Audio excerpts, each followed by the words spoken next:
arising from CB 091 provided at Appendix 4. And that passed Canada in favor unanimous, US in favor unanimous.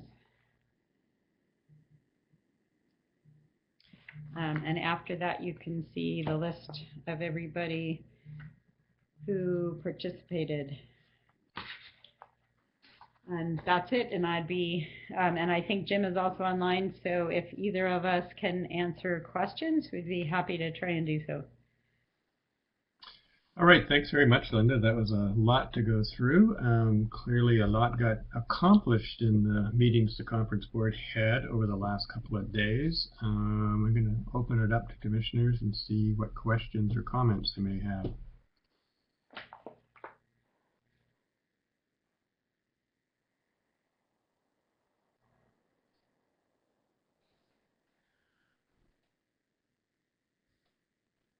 Commissioner Alverson. Yes, Linda, to you or Jim, on the season dates issues, this last year in June, in 2020, we extended the season in Canada to December 15th, I think, and it produced some deliveries, not a lot of poundage, but some interest. But that was not extended in the U.S. areas. Was there any discussion from the U.S. side on a disparate ending date for the halibut season? Yes, Mr. Alverson, through the chair, there was some discussion of whether people saw an issue with different ending dates going into the future. There wasn't a lot of concern expressed about what happened this year. I think generally the sentiment was that the season should be matched, but there were some members of the conference board who didn't see a showstopper and there being different dates if need be for that ending of the season. And I would see if Jim has anything to add to that. Thank you, Linda. Great job on doing the presentation. So through the chair, yes, Commissioner Alverson, I was actually pleasantly surprised that there seems to be an evolution of people's perspectives on this, that we don't all have to have the same opening and starting date,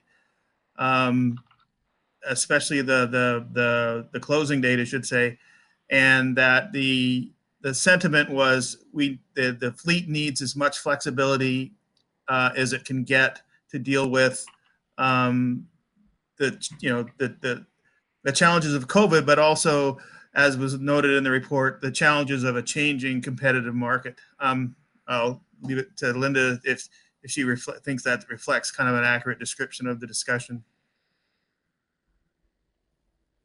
Yeah, I think so. And I think we captured quite a bit of that in the report.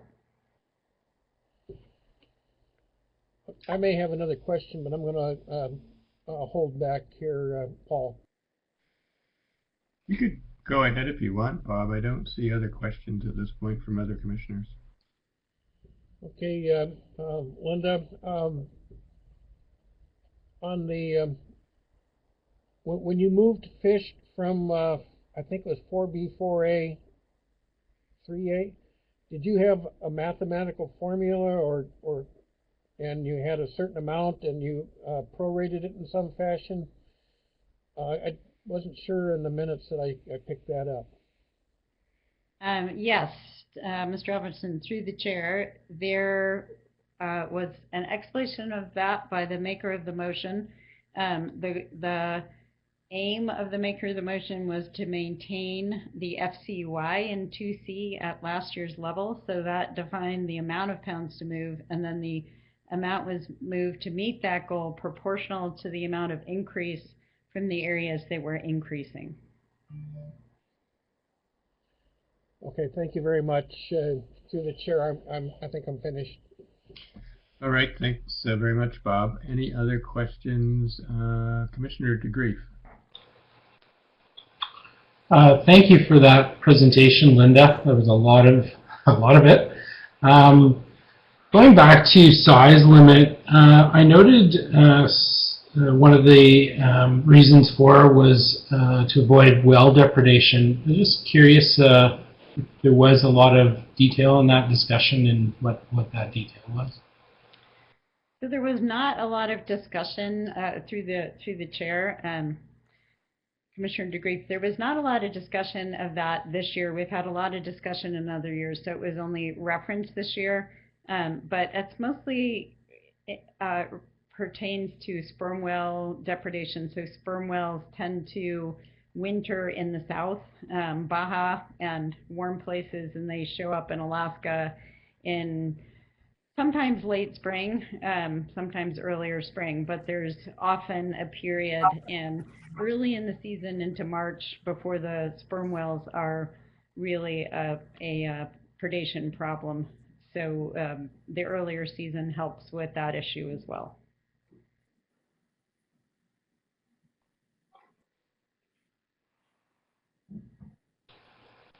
One other question I just have, I noticed you voted on Victoria, which I appreciate, as the 98th session. I'm just curious, I thought it was to be in a U.S. City, but I'm unclear due to COVID this year and this being a...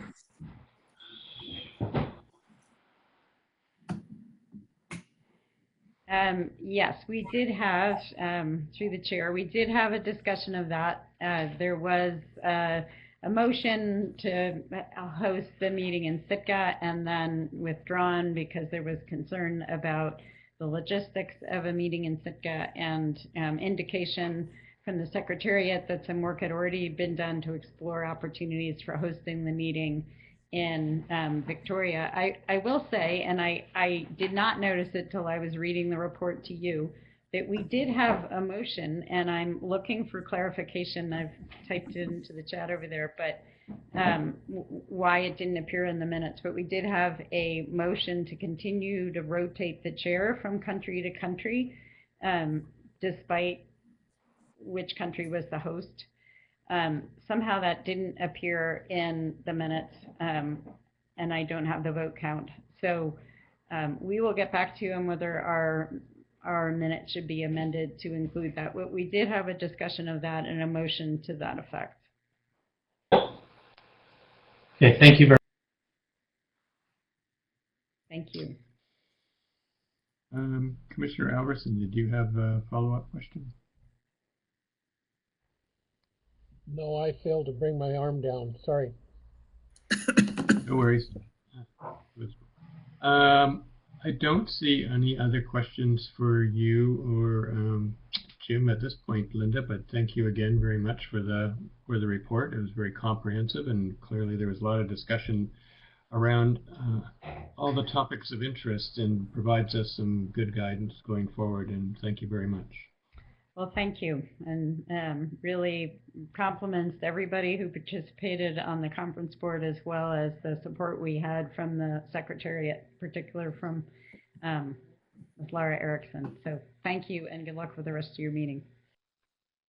All right, thanks, Linda. So, Dave, we could now move on to the process for advisory board report, please.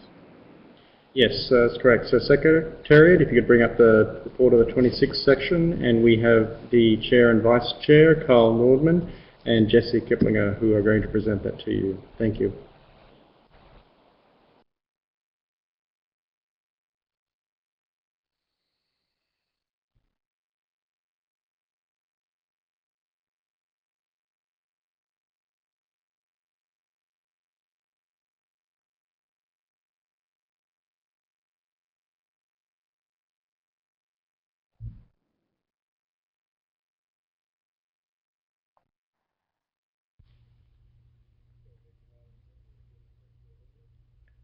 Yeah.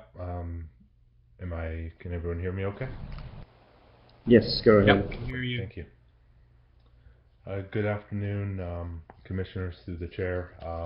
I'd like to, I guess, follow Linda's guidance and have you skip through to page 7 on the report. sure everyone can take a look and read the executive summary.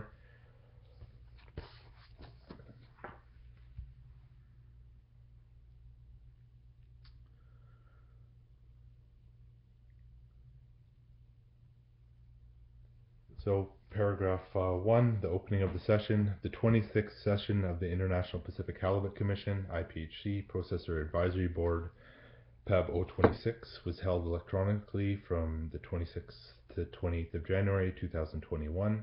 A total of 24 eligible members logged an accreditation/authorization form for the meeting. However, only 13, 15 and 2020, were present at the commencement of the session from the two contracting parties. The list of the participants is provided at Appendix 1. The meeting was opened by Ms. Jessie Keplinger, who welcomed participants. Paragraph 2, in accordance with Appendix 4, Section 3 of the IPHC Rules of Procedure 2020, the PAB noted the requirement to elect the chairperson and vice chairperson of the PAB for 1 year or until a replacement is elected. The PAB called for nominations for the position of chairperson of the PAB for 1 year or until a replacement is elected. Mr. Carl Nordman, Canada, was nominated, seconded, and elected as chairperson. PAB called for nominations for the position of vice chairperson of the PAB for 1 year or until a replacement is elected. Ms. Jessie Keplinger, USA, was nominated, seconded, and elected as vice chairperson.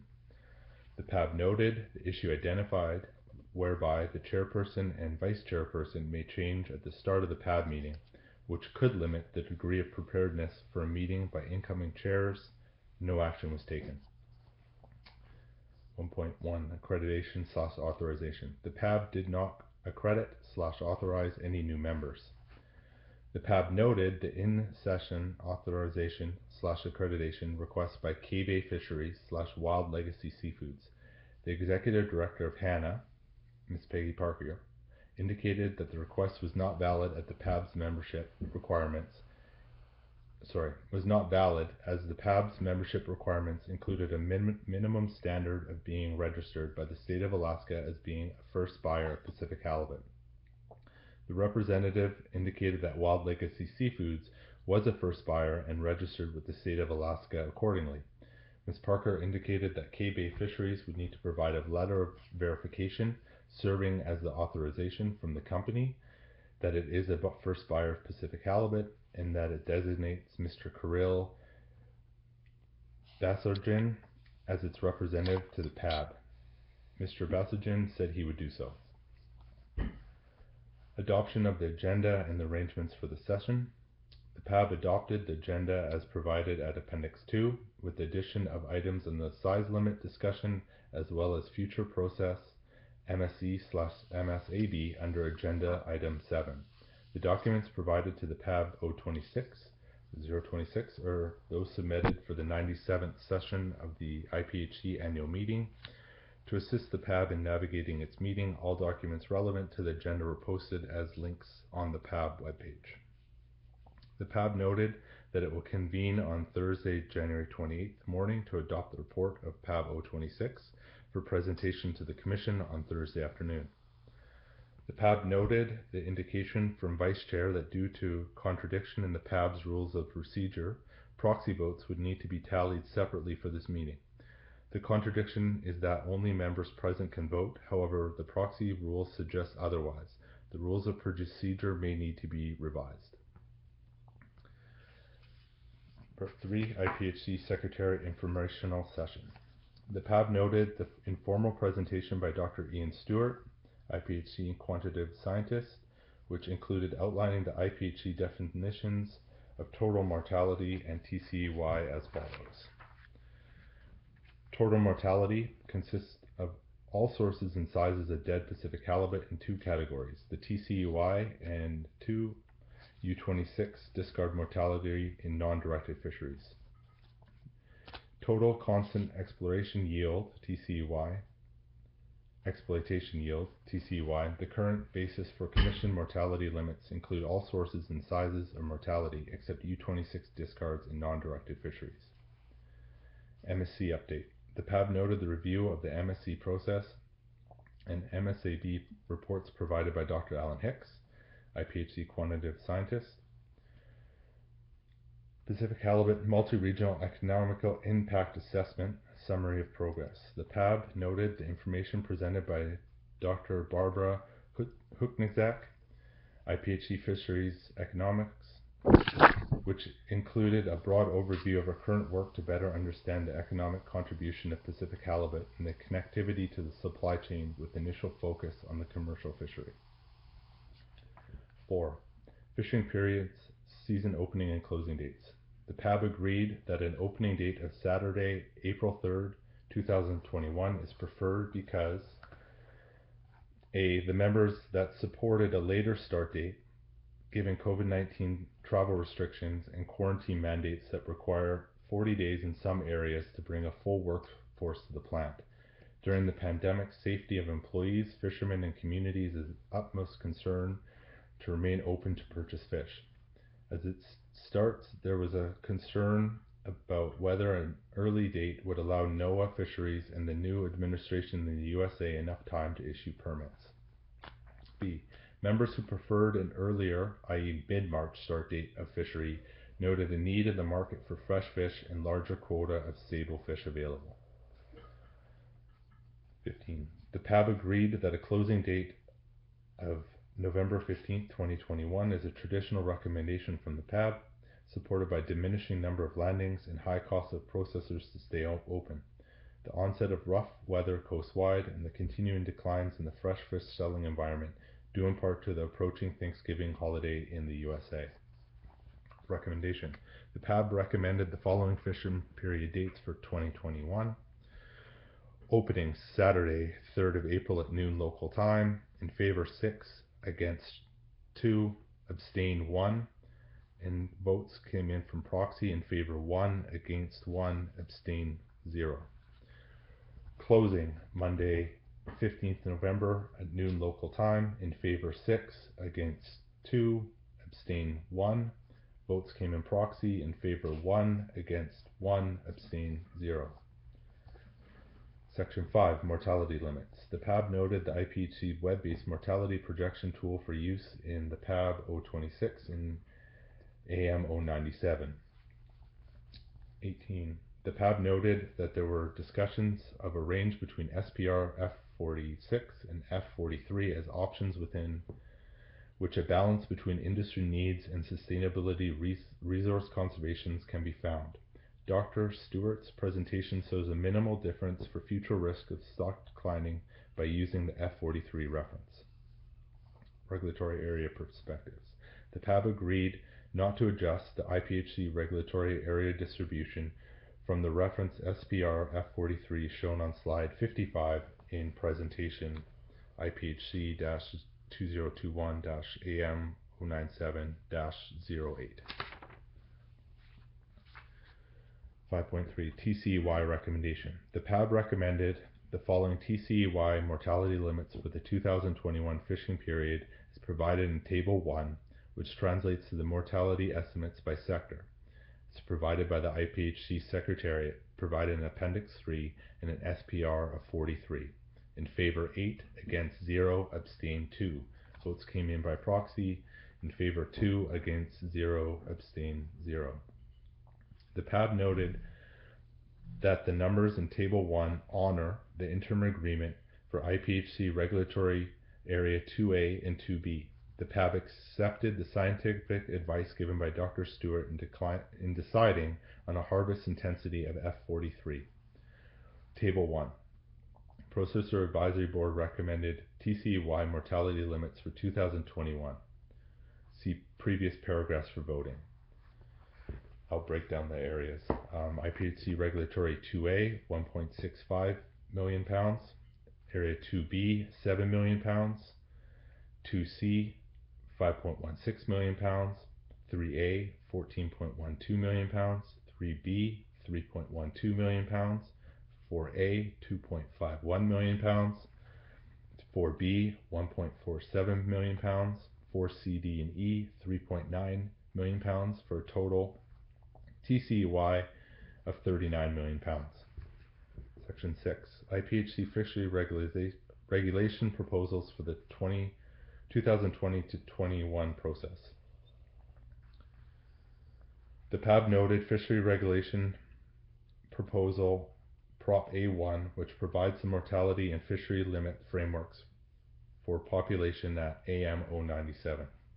The PAB recommended that the Commission adopt proposal Prop A1 with adoption of the mortality limits for each contracting party by sector as detailed in Section 5.3.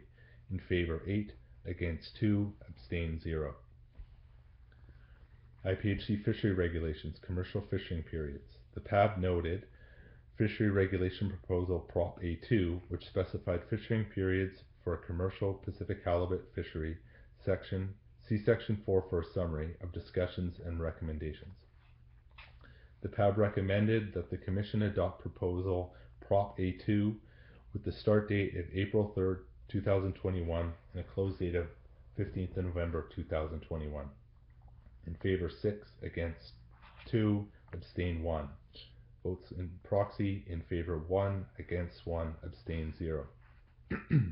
The PAB recommended to move the start of the IPHC regulatory 2A non-tribal directed commercial fisheries to Tuesday rather than Monday and ending Thursday rather than Wednesday, in addition to the details of the fishing period in Section 4 of Prop A2, based on recommendation from PFMC. In favor, unanimous. IPHC fishery regulations, minor amendments. The PAB noted fishery regulations proposal Prop A3, which proposed amendments to ensure clarity and consistency in the IPHC fishery regulations with minor modification as identified during AM097. The PAB recommended that the Commission adopt proposal Prop A3. In favor, unanimous.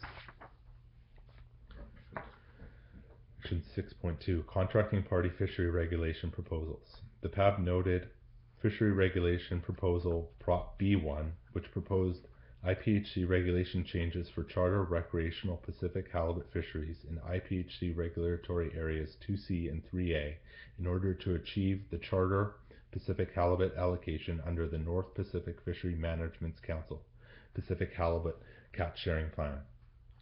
The PAB noted proposal Prop B and agreed to abstain from making a recommendation. In favor, unanimous. 6.3, Other stakeholder fishery regulation proposals.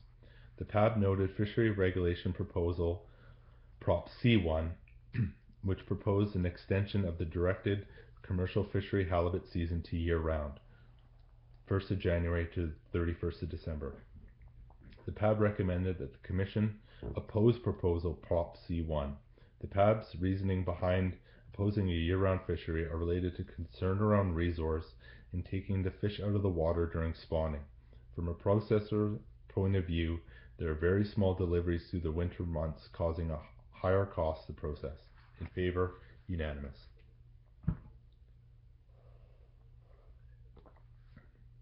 Seven, other business. Size limits. The PAB noted that there is current opposition toward removing the current Pacific halibut size limits due to the economic, marketing concerns, taking recruitment, and may encourage high grading. 7.2. Future of the MSE/MSAB process. The PAB recommended that the MSE process continue to investigate and provide information to the IPHC, including the effects on changes in size limits, management area productivity, and harvest rates, and potential impacts of bycatch on the coast-wide resource and fisheries. In favor, unanimous. The PAB expressed its appreciation for the assistance provided by the IPHC Secretariat and for in-session presentations and support by Dr. Ian Stewart, Dr. Alan Hicks, Dr.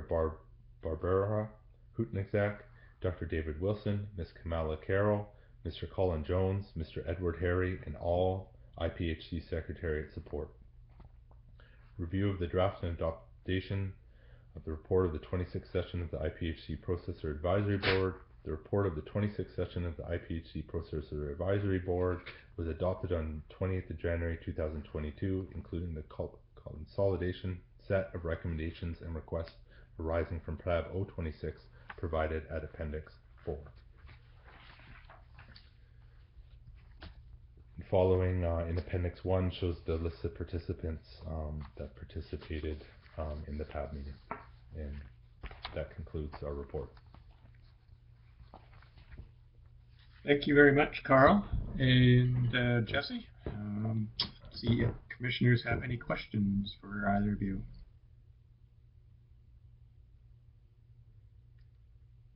Commissioner DeGrief. Hi, Carl. Thank you for the report. I noticed there was, on season opening date, there was some discussion about the need for halibut. What's the state of the frozen inventory, or was that discussed? It was discussed amongst the processors. Definitely, I can only speak on the people that were there, but it seems that the frozen inventory is at a good level, and that there was some desire to bring some fresh halibut to the market. But definitely the concerns of COVID-19 and the plants, issues with getting staffed and ready and keeping its crew safe, and those outweighed the market issues for a lot of the processors that were present.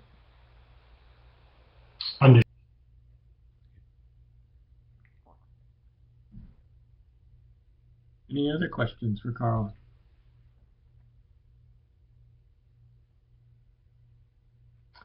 I'm not seeing any, Carl. Thank you very much for the report. And I think with that, we can let you go for now. Through the chair, thank you for your time.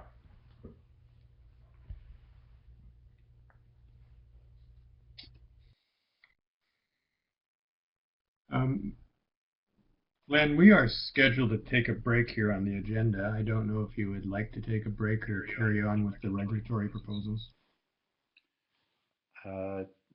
Thank you, Mr. Chair. Why don't we just take a brief break to make sure that everyone is set up for the regulatory proposals? Okay.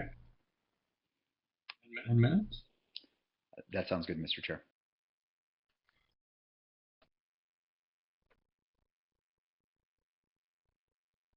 Hello, it's Paul here. Just want to let you know that I'm back. I don't know if we're ready to go or not, but let me know, Glenn, if you're ready to proceed, and Dave.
Check.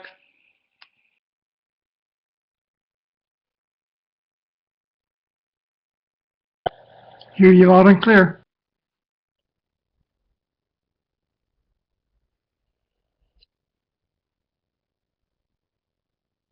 I hear you good.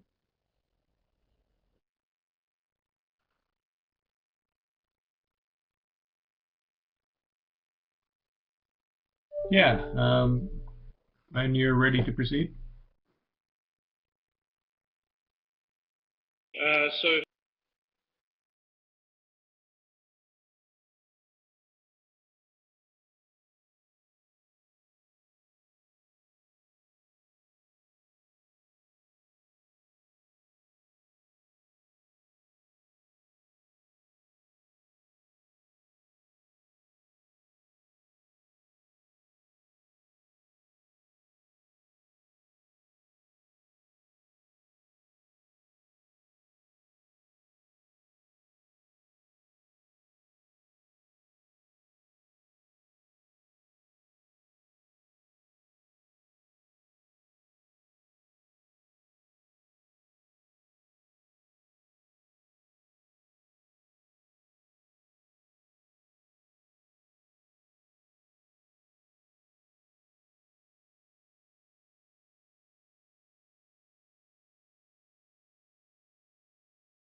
Any questions or comments from commissioners? No, it looks good to move to the next one, Dave.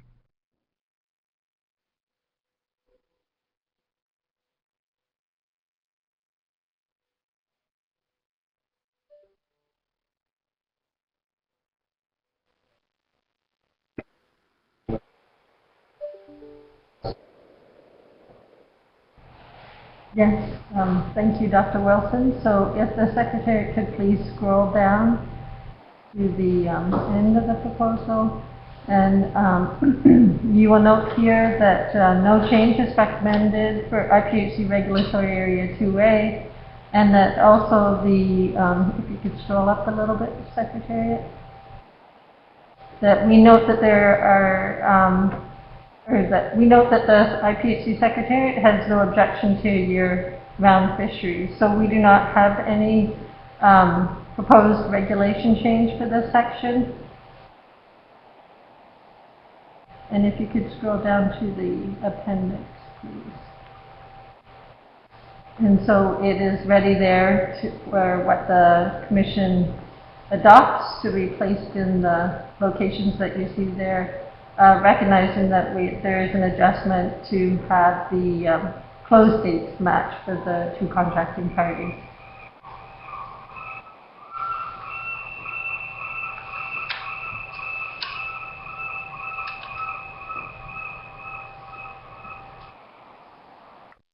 All right. I see a question from Glenn. Please go ahead. Thank you, Mr. Chair. Just a note, really, I'll also refer you to AM097 Information Paper 5, which includes a revision to the non-tribal commercial directed fishery timing for Area 2A. And it would be our intent that we would use the information in this information paper to recommend a change for the commercial fishing periods in Area 2A, consistent with the recommendations that came out through the public process by the Pacific Fishery Management Council. So I just wanted to highlight that although this is not incorporated into this particular regulatory proposal, that would be our intent. Okay. Any comments or questions on that from other commissioners?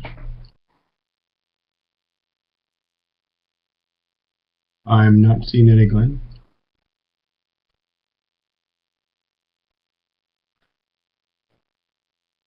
So, Dave, back to you.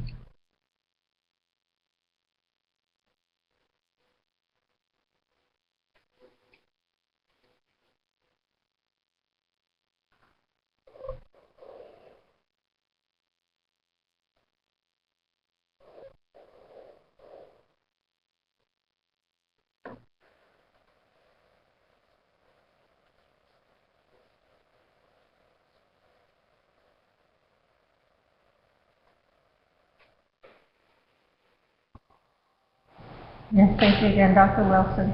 So if the Secretary could please scroll down to the appendix section, noting that this proposal is to reflect minor amendments or clarifications that we seek in the regulation on a regular basis or on a yearly basis.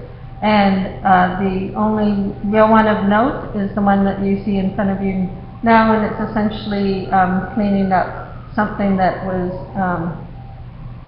thought to already exist in the regulation. So it's ensuring that the Secretariat has access to Pacific halibut for the purpose of sampling the fish and having that data go into the stock assessment and the data that we reviewed during this session. Okay, thanks very much, Lara. Any questions from commissioners on the wording for item 2? Neil. So I think we have had a bit of discussion amongst a number of the commissioners about potential modifications to this language that would make it more amenable to our approval. So Dr. Wilson, I don't know if you have those in front of you, but I believe the the text that we were going to propose that seems to be workable from the perspective of enforcement agencies on the U.S. and Canadian side was to use the phrase, just scrolling through my notes here, subject to sampling by an authorized representative of the Commission. So we can certainly provide you with the specific language if you haven't got it already, but I think we've got some revisions to propose that would reflect input. Through the chair, thank you very much. And yes, we've received those comments. We haven't had a chance to put them up in a rev to this document, but we're certainly in agreement with them in principle. And so to just read out again for listeners of what that text might look like, and there was a few iterations of it. But it would read, paragraph 2, the unloading and weighing of Pacific halibut may be subject to sampling by a Commission representative as authorized by the IPHC Executive Director. And so we'll work with you, Commissioner Davis, and any other commissioners, and present a rev to this regulatory proposal overnight and be ready for adoption tomorrow. Thank you, Chair. Maybe we can do it now, Dave, so we don't have to come back to it. As Neil was indicating, there's been a number of communication over the last while on this particular item, and I don't think we want to keep going back and forth. I think the wording that we'd like to see is, what I understand from our enforcement folks at the last, is that the unloading and weighing of Pacific halibut may be subject to sampling by a Commission representative as authorized by an authorized representative of the Commission. And so it's a slight change, Dave, but I think that will work. I can send you that language, and but that's where we've ended at after going back and forth a number of times.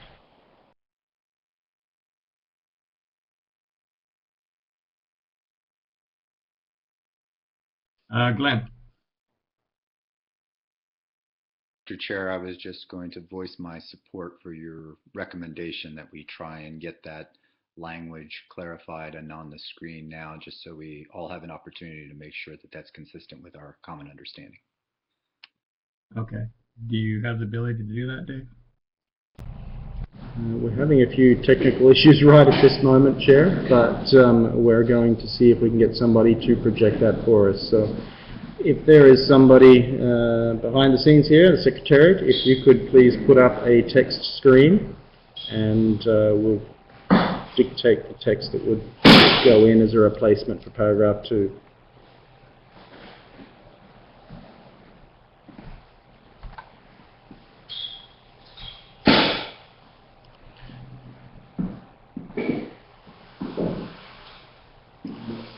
Okay, so paragraph 2, if you could type, would read, the unloading and weighing of Pacific halibut may be subject to sampling by a commission representative as authorized by, and Chair, if you could just repeat those last few words that you had. Yeah, what I had, Dave, was as authorized by representative of the commission.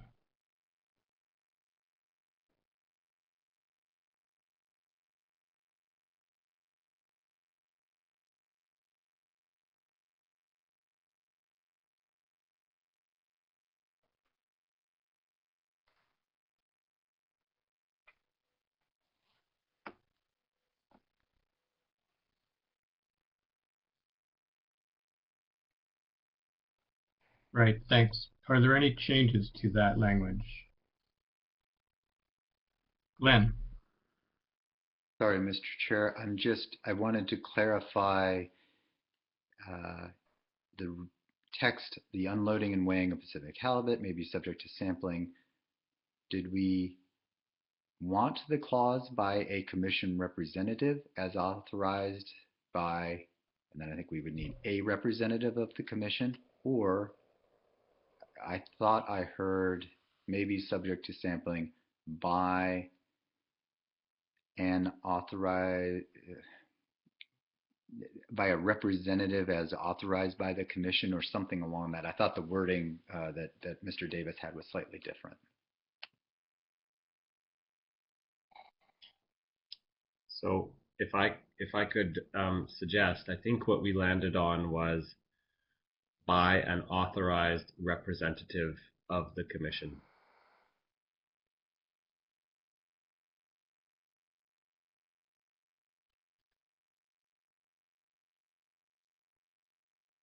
Do you make those changes?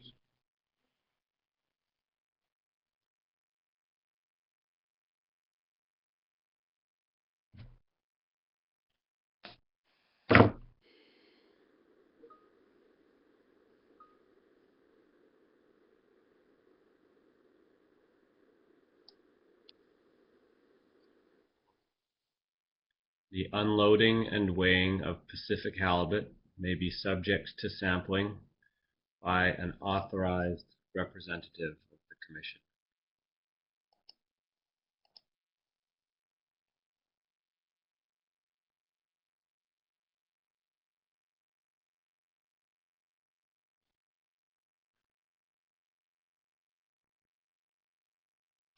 All right, thanks, Neil. Is there any other questions or comments on that language?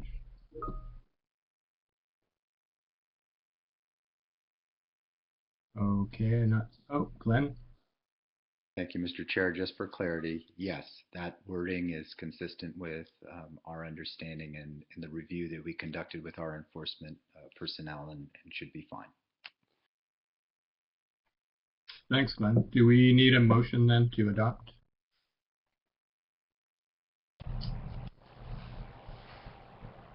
That would be good, Chair, yes. Yes, can someone make a motion to adopt the language? I so move to adopt the language. Thank you, Richard. Seconder? I can second. Nope. Thank you, Neil and Peter. Any opposed?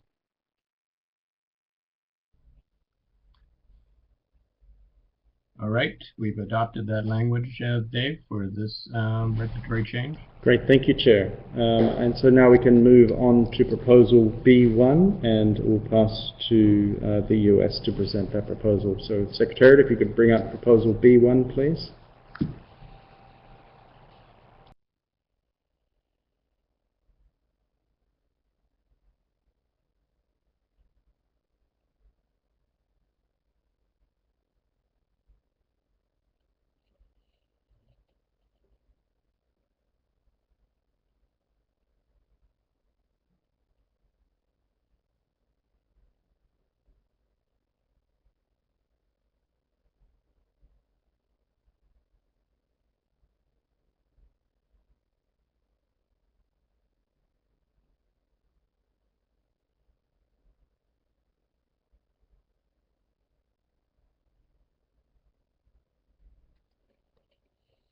All right, Dave, are we ready to go on this? Yes, I'm not sure who's going to be presenting it from the US side though, Chair, so I will pass to the US to indicate.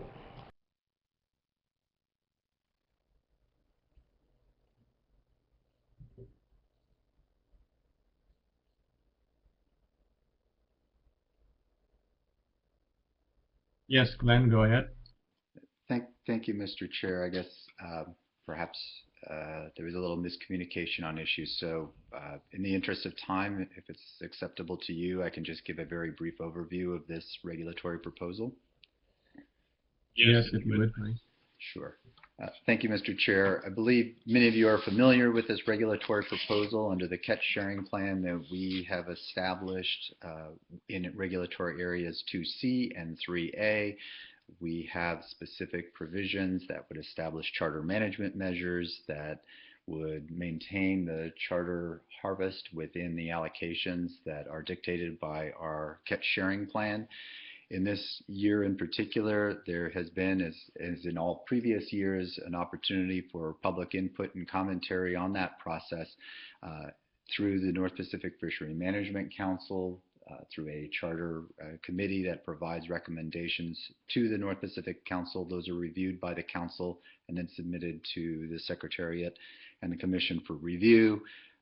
I don't know, Mr. Chairman, if I need to go into great detail here, but each of these proposals for both regulatory areas 2C and 3A have undergone extensive review by the public, review by the state of Alaska, who is responsible for maintaining data concerning the charter fisheries.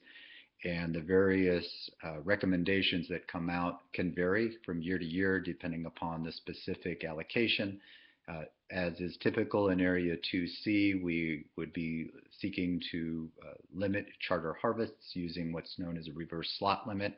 And in Area 3A, there are more expansive regulations that would seek to limit charter harvests using a range of different measures, including limits on the size of a second fish, limits on the days of the week that are open, and if needed, annual management measures that could limit the total amount that each angler can harvest on an annual basis.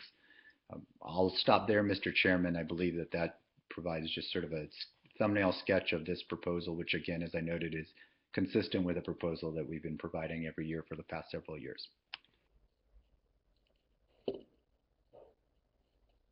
All right, thanks very much, Glenn. Any questions from commissioners on the proposal?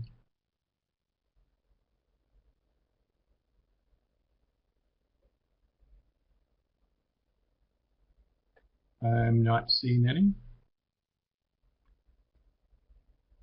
How would you like to proceed, Glenn? Chairman, since this regulatory proposal will be affected by the TCEYs that we select, I believe, tomorrow, perhaps one way to address this would be to indicate that we would implement the charter management measures that are indicated here based on the specific allocations that are provided. I will note one issue that I think is worth some clarification here is that these recommendations considered an upper bound of the allocation that could be received in either Area 2C or Area 3A. However, the committee and the council also noted that there was sort of a maximally permissible amount of management measures that would be allowed in Area 2C and similarly in Area 3A, so that if this commission were to select a TCEY that resulted in a charter allocation that was greater than those considered here, they would still be bound by those charter management measures which are described in the proposal here. Okay, thanks, Glenn.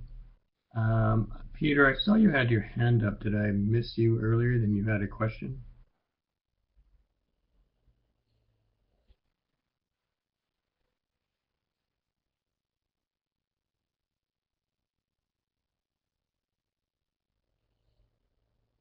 Thank you, Commissioner DeGreef. So this is the standard regulatory proposal that implements our charter management measures. There is another issue that we have raised in terms of the calculation of the non-guided mortality limits that should be used in Area 2C and 3A. And I think that that will probably be an issue that comes up when we address our mortality limit discussion tomorrow. These specific recommendations are specific to the charter fishery and not the non-guided charter fishery.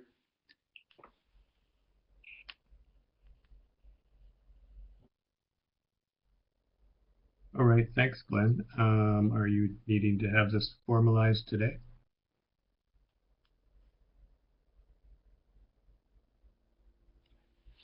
Well, Mr. Chairman, because the specific charter management measures that are implemented will vary depending upon the TCY that we selected, I suppose what would be helpful at this time is to adopt the methodology for recommendation that is proposed here in this particular proposal, if that's acceptable to the contracting parties.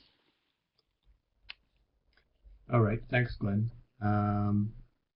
Is there a motion that we need to do that? I think there is. So why don't you propose that, Glenn? I'd like to move that we adopt this proposal here. Is there a second?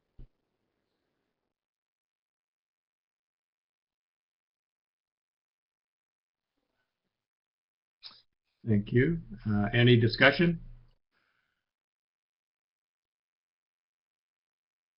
I'm not seeing any. Any opposed to moving forward with Prop B1? So, Glenn, I think that's good to proceed. Great. Thank you, Mr. Chair.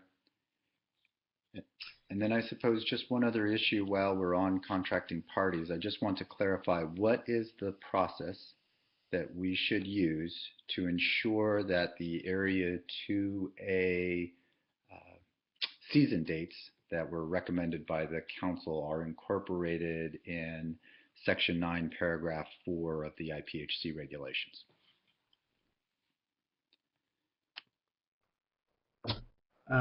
Good question, Glenn. Maybe get some advice from Dave on that. But how would you like to? Yeah. So this is Dave. I think you were leading where it should probably go, Chair, and that is really up to the Commission to decide how you would like to handle the proposal. So it's contained within Information Paper 05. So it's a regulatory proposal.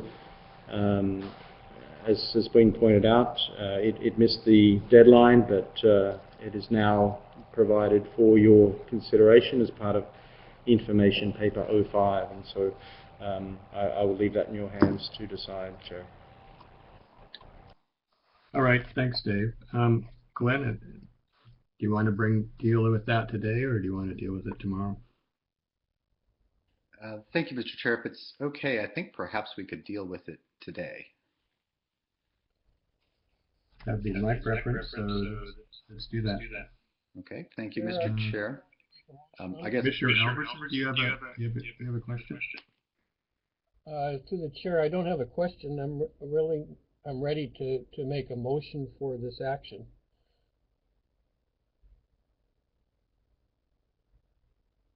You want me to make that?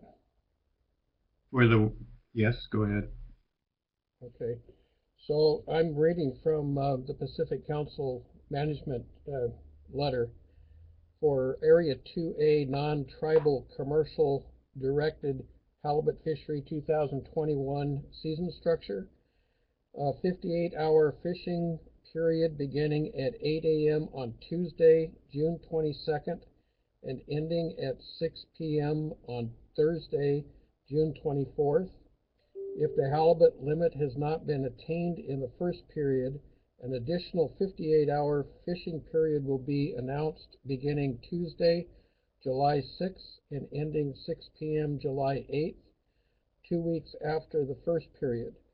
fishing period openings will continue in this manner until the halibut limit for the 2A non-treaty directed commercial fishery is taken, or November 15th, whichever comes first. Thanks, Commissioner Alverson. Glenn? Thank you, Mr. Chairman, and thanks, Commissioner Alverson. I believe that the information paper 05 translates that specific recommendation from the Pacific Fishery Management Council into the regulatory text in the format that we typically provide it in this particular section.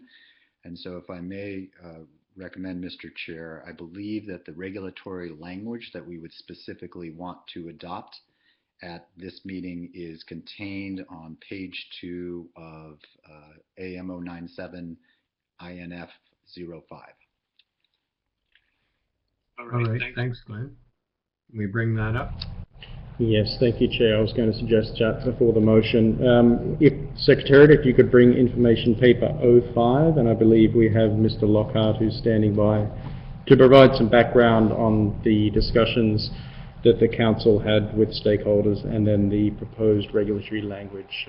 So paper information 05, please, and then give Mr. Lockhart the microphone, please. Thank you.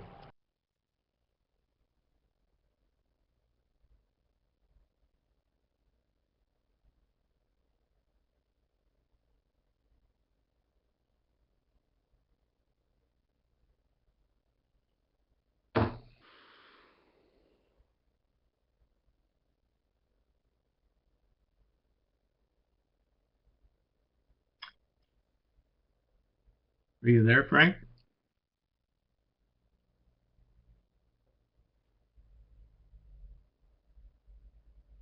I can see his microphone's activated. Frank, could you toggle your microphone on and off?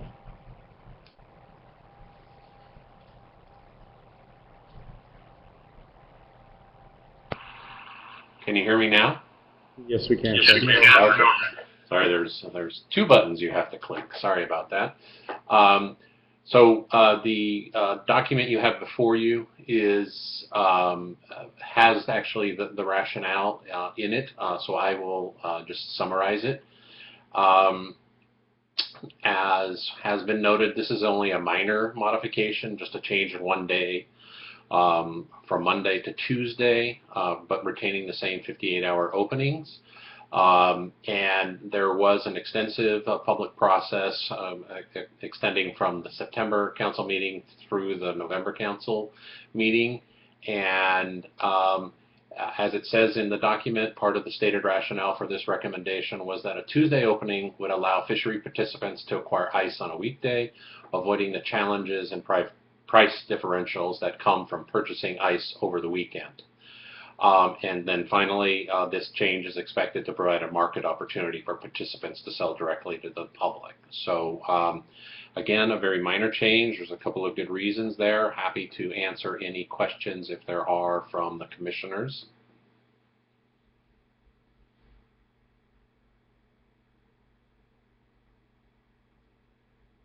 But that's it for me. Frank? Yes. So what's in front of you right now is regulatory language, IPHC annual meeting 97 info 05, and I will move what's in front of us, Mr. Chair. All right, thanks very much. Before I ask for seconder, or is that you, Glenn? Did you have another comment? Sorry, Mr. Chair.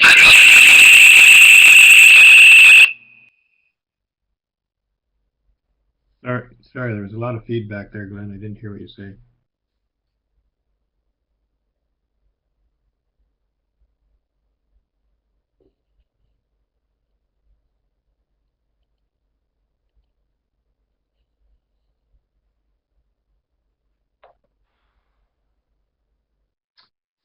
Okay, Bob, going back to your motion, is there a seconder?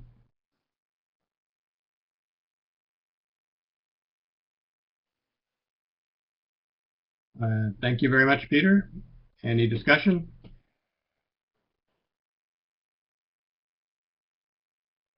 None that I see. Any opposed? None opposed. Passes unanimously. All right. Thanks, Dave. Can you move us on to the next one?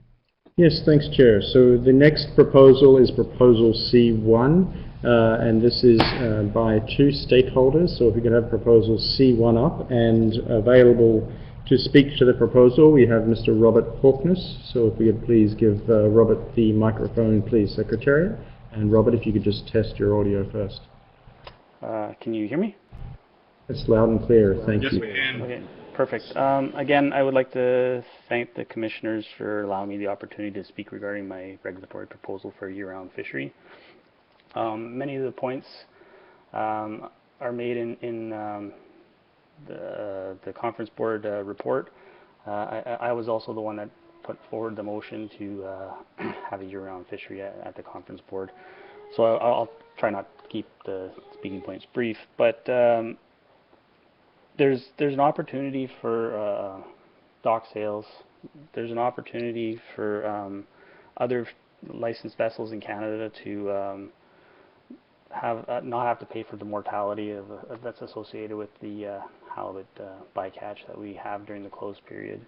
And in the IPHC's special session 08 and Prop A1, there was a paper that came out and it said that there's no the best scientific information available suggests there's no biological basis for assuming an increased risk to the stock by allowing a fishing period extending to December 31st or to February 2021. The stock assessment process can easily adjust to accommodate an extension to the 2020 directed commercial fishing period to December 31st, and recognizing any removals after this date would be attributed to 2021.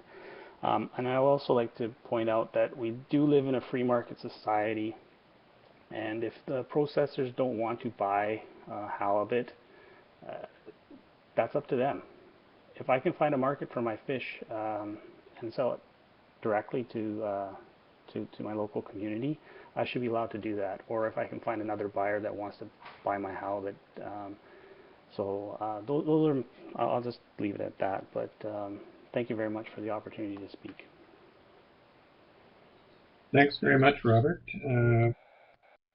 I'll see if there's any questions from commissioners for you. I see Commissioner Albertson has a question or comment. Yes. Go ahead, Bob. Is it Robert?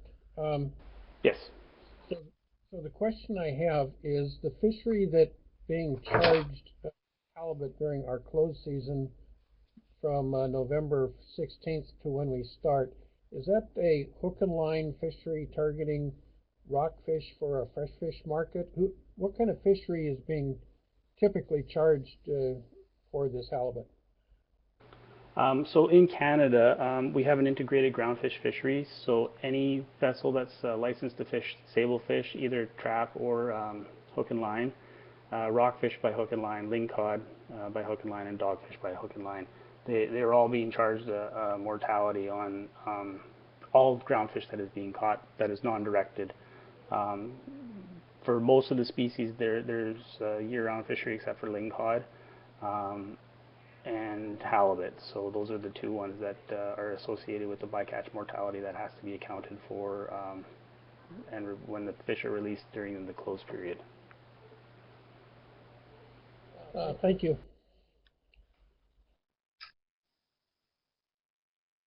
Any other questions or comments on the proposal in front of us?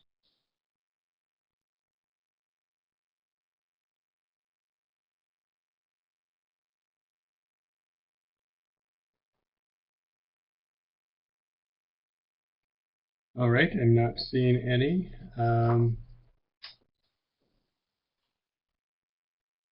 Oh, sorry, Peter.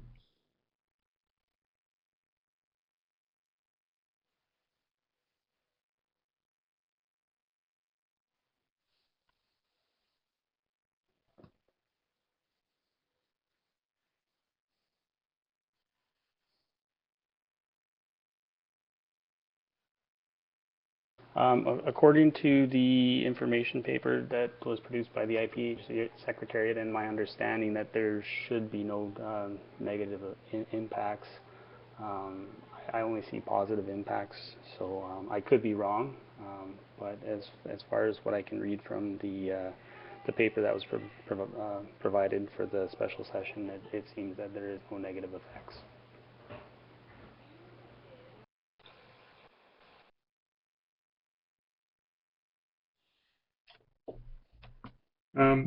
Glenn, I note there's been a lot of discussion over the last months, I would say, about consideration for not just year-round fishery, but season extensions. We've heard it both in conference board and PAB's reports today, this afternoon.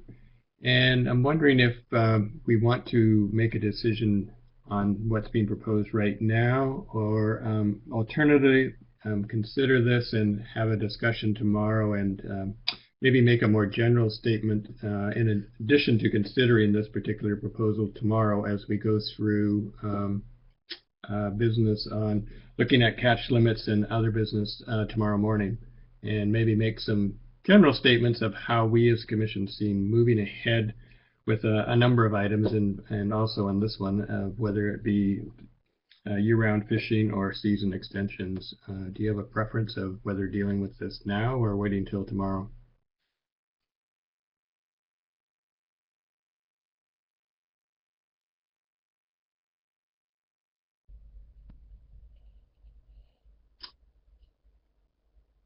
Glenn, we can't hear you right now.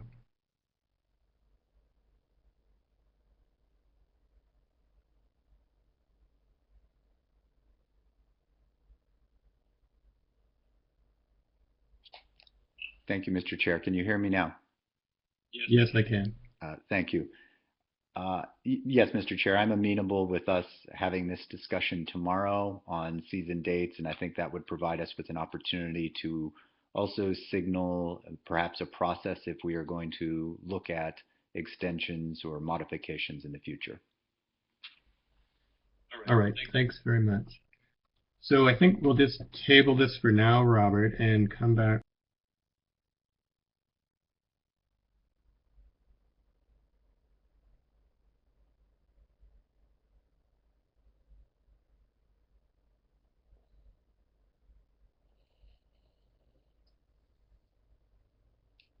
Oh, I can't hear.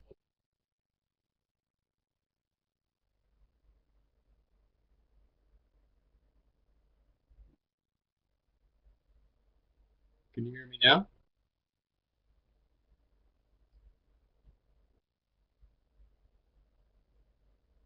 What I was saying is, Robert, we will table this for now and come back to it and have a further broader discussion on season dates and potentials for year-round fisheries and how we think about moving ahead. So if we can just leave that now for now, Dave? Yes, no problem at all, and we can bring that up tomorrow as needed. Thank you, Chair. All right. What's remaining, Dave? Thanks, Chair. On the official agenda, the only elements that we have remaining are mortality limit discussions for 2021, your decision points in that regard, these final regulations, the FAC report, and AM097 in terms of the meetings calendar before we close out. Thank you, Chair. Mm-hmm. Yes, so similarly on the FAC report, I think it would be useful to have a discussion on that tomorrow in a more general statement from the Commission as well. So, Glenn, did you have anything else that you needed to bring forward this afternoon? No, Mr. Chair. All right, so Dave, maybe you could just give us an overview of tomorrow and how events will unfold and what's remaining on the agenda. Thank you, Chair. So if we were to just highlight what was on the current agenda that is yet to be completed, we have the presentation of the report of the 97th session of the Finance and Administration Committee. We then have going into the final decisions on the remaining fishery regulations that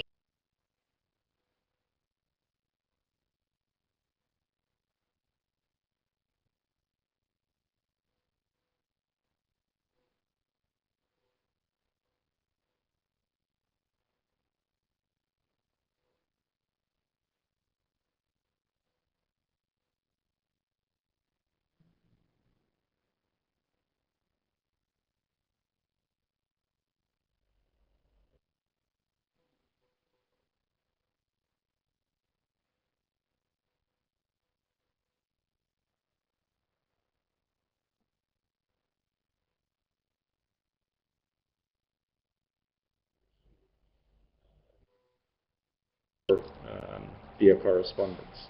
And that's all we have. Thank you, Chair. All right, thanks, Dave. That's not too bad of an agenda for tomorrow morning. Glenn, did you have any changes to that on your end? No, Mr. Chair, no change. Just one thing that I did want to clarify. I know that there has been extensive discussion on the methodology for accounting for non-guided angler mortality, and I wanted to confirm that the best place to address that would be when we get to the mortality limit discussion.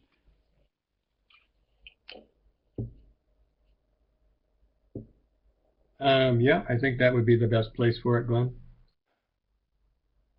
Thank you, Mr. Chair.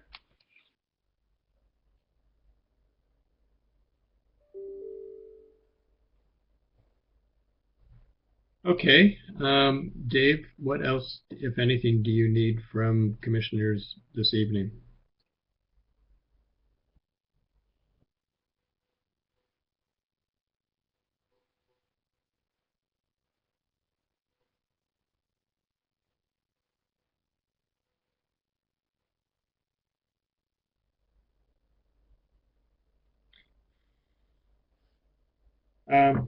Glenn, I'm just wondering if it would be useful if you and I have a discussion with Dave just to make sure that things will flow smoothly tomorrow to get all their business done without too much interruption, go back and forth. I think we pretty much know where we want to go, but I just thought it'd be useful just to have a brief discussion this afternoon post the adjournment here to make sure that everything's going to work relatively easily tomorrow morning.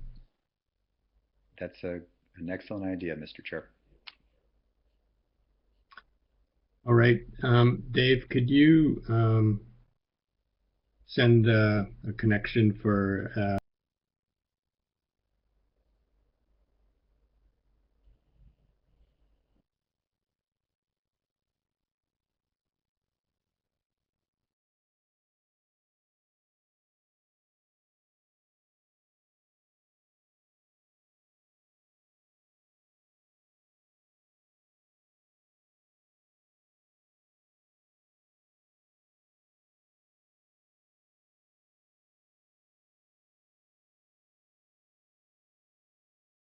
can